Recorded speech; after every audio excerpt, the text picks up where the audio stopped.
Our next speaker is Dr. Edmund Kwan, who's a medical oncologist and currently doing a postdoctoral fellowship in Alex White's lab in the University of British Columbia and Vancouver Prostate Centre.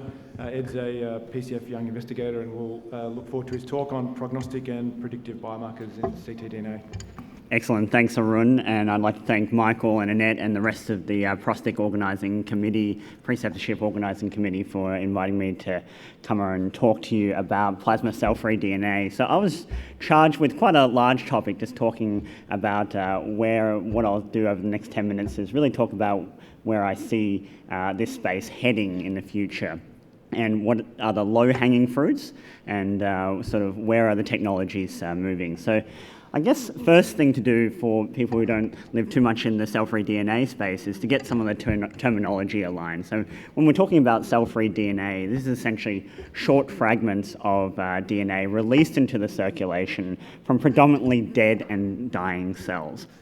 And most of the time we think about the cell-free DNA being released from tumour cells, but in fact most of the circulating DNA is actually from hematopoietic cells. So essentially white blood cells contribute the greatest amount, especially in physiologic conditions.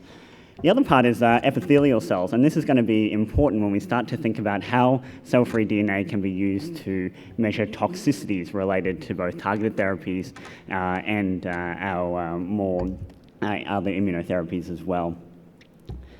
When we talk about circulating tumour DNA, that's what we're most familiar with. So this is the tumour-derived portion of cell-free DNA.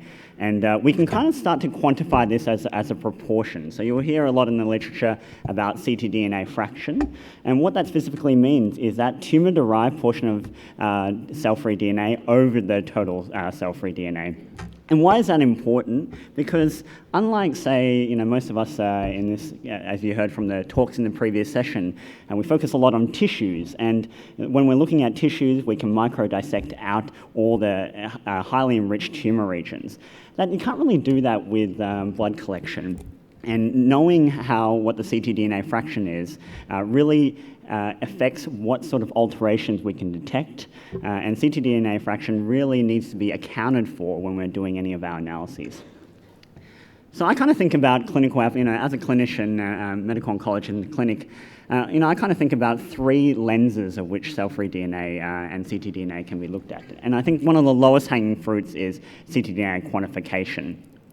And our two chairs here have led previous research in this space, looking at baseline cell-free DNA concentration and ctDNA fraction as a prognostic biomarker. And this is predominantly much of the research has been in the treatment-naive MCRPC first-line space treated with AR pathway inhibitors. Clearance seems to also be very important. So 4-week clearance was measured here in ARPI-treated first-line patients, looking at the ability to clear cell-free DNA at the 4-week time point. And this has also been shown to be prognostic. But there's two questions here that I think a lot about. One of them is regarding how do we think about clearance overall? Clearance is more of a function of how deep you are sequencing and the breadth of sequencing as well. So the second lens I push through, look through sort of circulating tumour DNA is through genomic profiling. And you heard a wonderful talk this morning by Dr. Fettke about potential low-hanging fruit in this space. So we know that PSMA interacts in, and we're still learning a lot about this, the different pathways that it interacts with, but one of the leading candidates is the PI3 kinase pathway.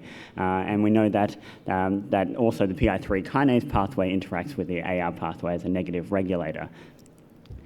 And both, you saw some preliminary data this morning that is unpublished, but this is data that has been published in this space, looking about the prognostic implications about AR amplification and structural rearrangements that may truncate the ligand binding domain that may be relevant in patients who are treated with theranostic therapies.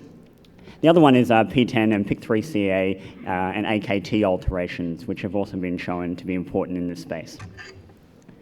Some of the speakers in this morning's session talked about different phenotypes and the importance of prostate cancer transdifferentiation. And this is really important mainly for aggressive variant prostate cancer. And one of the hallmarks of this particular transformation, one of the early events that occurs, is the loss of tumor suppressor genes. And this is research from Anthony Joshua as well as Megan Crumbaker from the Garvan Institute up in Sydney, showing that these alterations may be relevant as well. So how does lutetium work? We think that most of the time, whether it be from beta emitters or from alpha emitters, it's the induction of DNA strand breaks, whether it be single strand breaks or double strand breaks. So naturally speaking, DNA repair defects could be really relevant in this space. And in this study from a Dutch group in 2022, we see that DNA repair defects actually weren't relevant. But what we know from previous studies in the clinical space, whether it be from the use of PARP inhibitors, the actual genomic alteration really matters, right? So BRCA2 alterations, as you can see from the Q&A, BRCA2 alterations and ATM alterations, they may be very different when we're thinking about the relevance in theranostic treatments. The second half of my talk is going to be about something where I see where the space is really heading. So we talk about ctDNA fraction, we talk about sort of mutations, genomic structural rearrangements, but a lot of the work now in many labs around the world is looking about epigenomic profiling as a way to guide precision oncology treatments and characterizing acquired resistance. And what do we mean by epigenomic characterizations? So we know that there are different sort of characteristics that we can look at and interrogate. One of them is fragmentation patterns. So just a bit of background. So when cell-free DNA is released into circulation from dead and dying cells, the nucleosomes actually act as a potential envelope to protect naked cell-free DNA. And we're looking at the different characteristics about how these fragmentation patterns occur in blood can tell us a lot about how different genes are being expressed. The other epigenomic phenomena we can characterize are histone modifications as well as directly DNA methylation. And on the right-hand side, what you can see in terms of the information that this provides can be related to, obviously, ctDNA enrichment, it's tantamount to ctDNA fraction, but also tissue of origin. So it's possible now, by measuring these epigenomic phenomena, that we can tell exactly where the origins of cell-free DNA are coming from that you're detecting in circulation. So these are sort of a high-level summary of the different cell-free DNA epigenomic sequencing technologies.